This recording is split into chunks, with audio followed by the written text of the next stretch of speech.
Hey, Michael Stanage here to talk about my current indie game project, Crystal Dreams in Sapphire, a 2D action side-scrolling RPG set in a dark and gothic fantasy world.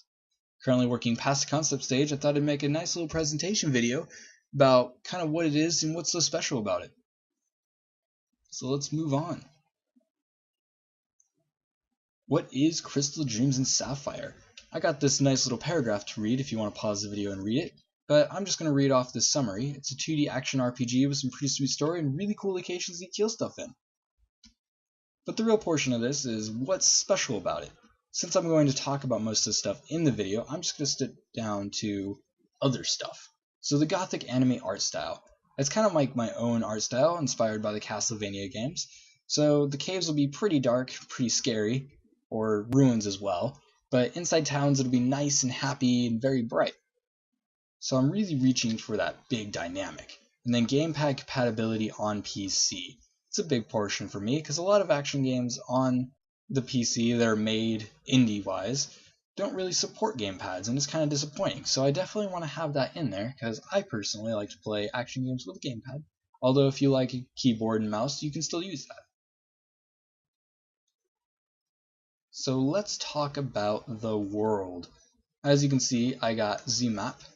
And this is kind of like a basic view of the map from above water. See, this is all water. I know, beautiful illustration. But this island has some pretty nice features. It has a volcano, has some floating islands, and even a giant statue with a frilly hat apparently. And at first, it looks pretty small. But most of the game actually won't take much on the surface, although there will be some places, like Naomi's house is here. But you'll actually be inside the island, so you'll be finding caves, and ruins, and being inside the volcano. Lots of fire. And then there's also this entire other map of the spirit realm, which is its own thing completely. And the map is pretty big, surprisingly. It's almost daunting. Inside this world, there are also different races and different factions. I'm not going to talk so much about factions. I'll mention Gallum, which is a mercenary group, and Scientech, which is a scientific faction, but I'm not really going to talk too much about them. I don't feel it very necessary at the moment, but let's move on to races. So, humans. I'm pretty sure by now in your life you probably know what a human is. Within this world, not all humans can use magic, and so it's very feared by the elders as it's kind of led to their destruction on this island and has caused a lot of pain. So they're kind of happy it's disappearing on the island. And then there's also felines, and no, I don't necessarily mean cats, I mean kind of like human cats in a way. They're an ancient race that can all use magic, and they also possess ancient weapon magic, which I'll mention later, but it allows them to wield multiple weapons at once by storing them inside their spirit energy. And felines also have this ability to use their magic to form into cats, so they kind of are cats, I guess. And they can use this magic to, let's say they're sprinting and they want to speed up a little bit, they can turn into a cat and get some extra speed, or if they want to sit by a fire and just warm up, I guess they can do that too. Then there's also hostile races, such as the grunts. And grunts are kind of like orcish characters of this game. You'll see a lot of them in Gallum, and they're rather hostile race. So you'll normally want to kill them. So let's go back to felines for a moment and talk about Sapphire, the main character in the game that you play as. So you got this nice little sketch here of kind of like what her armor is. She's got nice little spikes. She wears brace-like things on her legs that have crystals on them. And she wears a long sleeve kind of decorative arm piece that goes all the way up to her shoulder. And she's not really sure why she has this, and she also has the feline eyes, which is a good feature. Sapphire has no clue why she's wearing this outfit, because in the beginning of the game, she's encased in crystal, this crystal pillar-like prison. She's freed by a girl in robes named Naomi, who is actually commissioned by the Gallum soldiers to release an artifact. However, Naomi sees Sapphire and releases her instead. And after Gallum soldiers throw them in prison, and then they escape from prison, Naomi introduces Sapphire to the idea of helping Naomi find why the island is losing all of its magic. And Naomi believes that if she finds that answer, she'll find out her past as well, which leads into the story. Within the story, it's very open in the way that it's presented. The story mode is designed very open, as in it gives you a lot of choices within the story path. And the game takes place in an open world, so you can pretty much travel wherever you want. But the story mode will be pretty linear at first, just for tutorial purposes, but you'll soon realize that you have choices. And these choices won't always be obvious, like they won't always be in dialogue, or an obvious left or right. So sometimes it'll be something like, let's say you just saved a village. Logically, you go check on them, which would be one path. Or you could just continue on your search for crystals, which would be another path. So let's say you go and check on the village. And then you meet a villager that tells you about these floating islands. So you head to the floating islands, and then you go to some caves, and then you keep going. And the game will have multiple endings. And so this path ended up getting ending 4.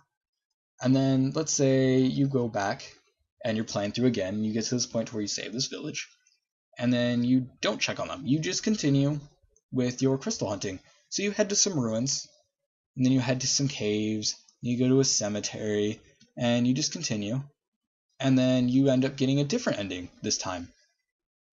But then there's also pathways, like let's say you go to the middle, and then you just kind of travel around. So you go over, and you visit the town, and then you disregard and continue searching for your crystals, but then you miss some scenes that you had in the other path because you took more time to find those crystals. And so you end up taking a different path, and some of these paths will lead to the same ending, as in tragic endings, and some of them won't. And overall, you can end up taking a lot of different paths, and almost any pathway that you take will lead a different path, as in you'll actually travel to different locations depending on the path you take. Along story mode is also mission mode, which is kind of like an arcade style mode where you're in a closed off area and you have objectives such as time attack, which is get from point A to point B, or elimination, which is kill, pretty much. So you'll kill this amount of enemies within a certain amount of time, or kill these enemies without dying.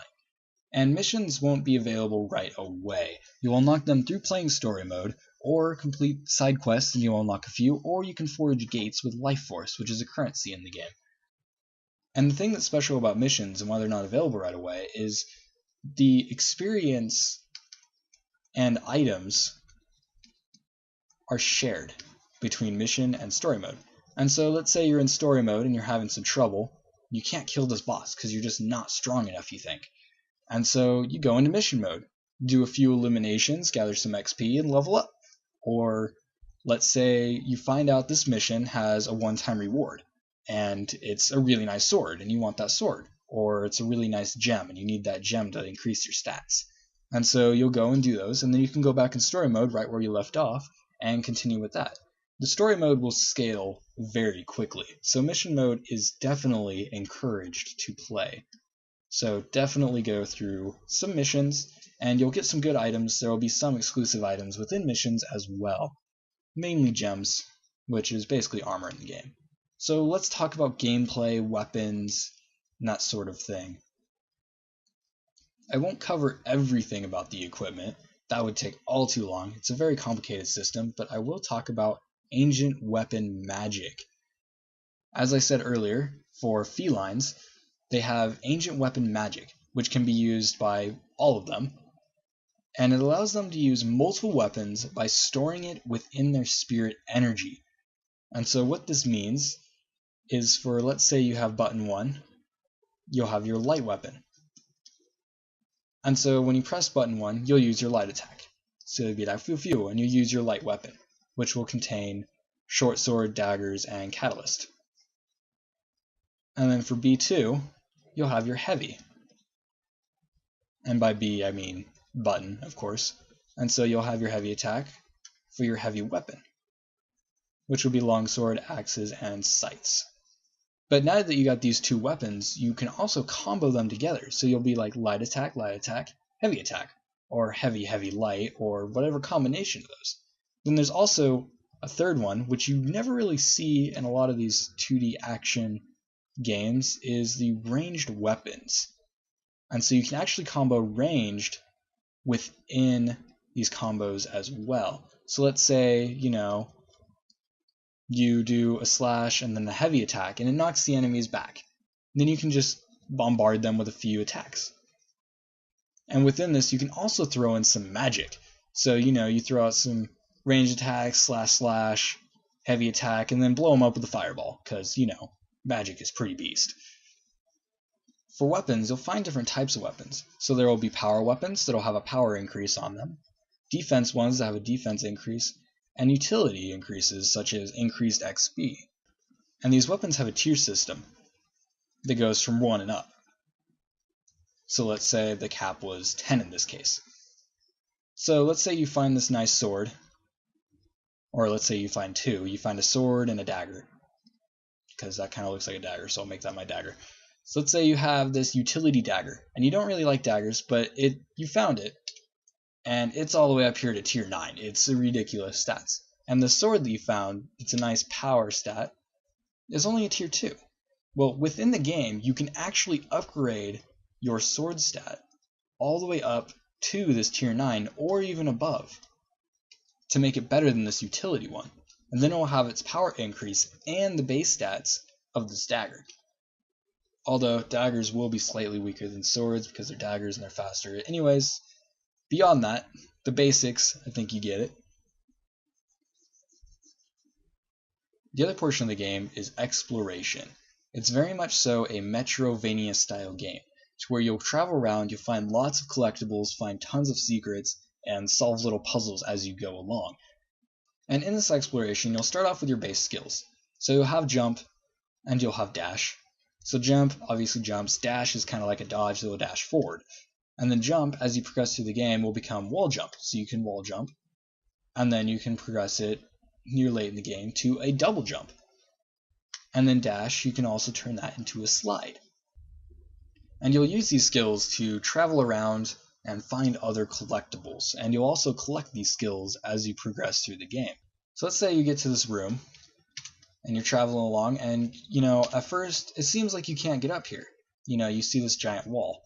And so you mess around a little bit, you see these little platforms, so you jump on them, and you jump off this wall, and you don't get very far. And then you realize, wait, I just found wall jump, so maybe I can go over here. So, you find this little path, you jump off the wall, and then when you get up here, you realize there's a button here.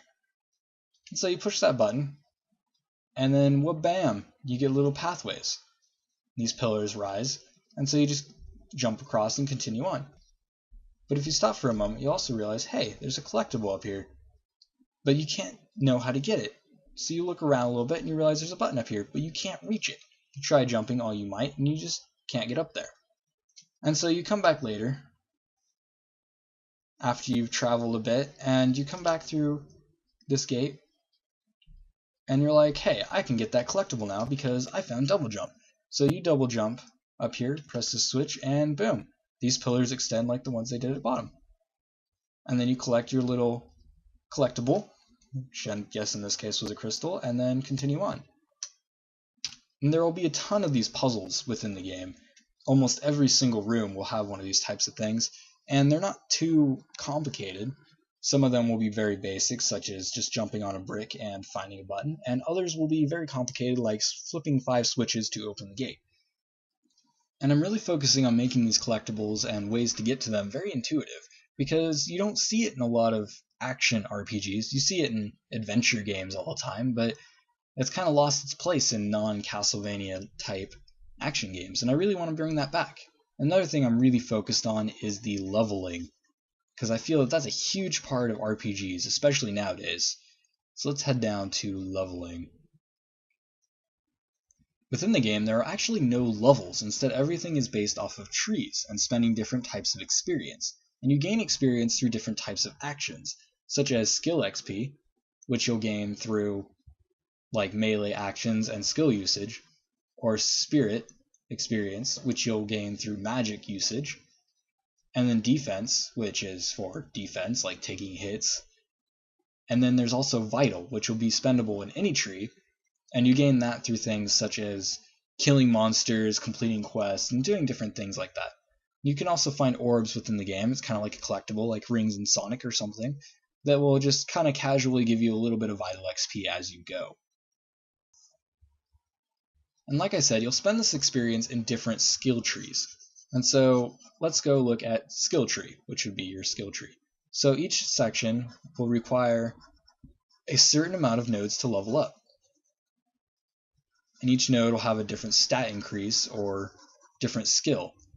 So let's say you're here at first one and you notice there's power 1 and it costs 5 skill XP, we'll just say. And then you level these a few times, you level your energy 1, and you level whatever for 200 XP cost, which is ridiculous for my scale here. And then you'll get to your next one, which requires 20 levels to unlock the next stage.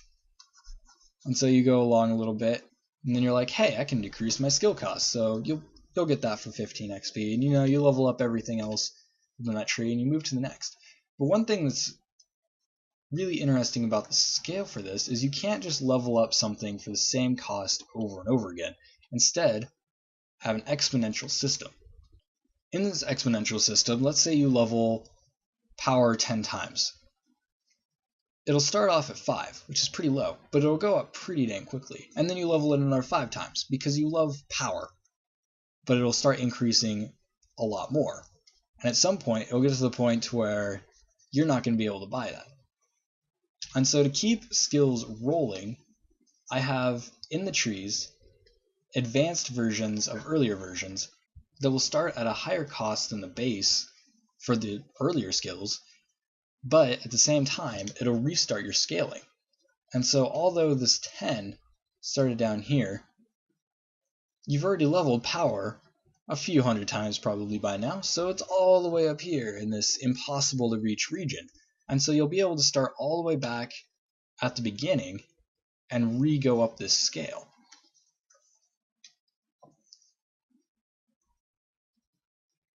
And with this leveling system, you can actually gain experience forever. So no matter how long you play, there will always be experience to be gained.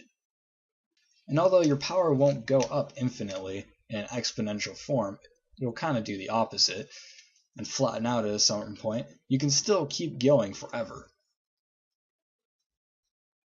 And I really hope that once this game comes out, you do play it forever, because I'm going to put a lot of work into it, and already have spent over a year working on it. So thanks for watching. Make sure to follow.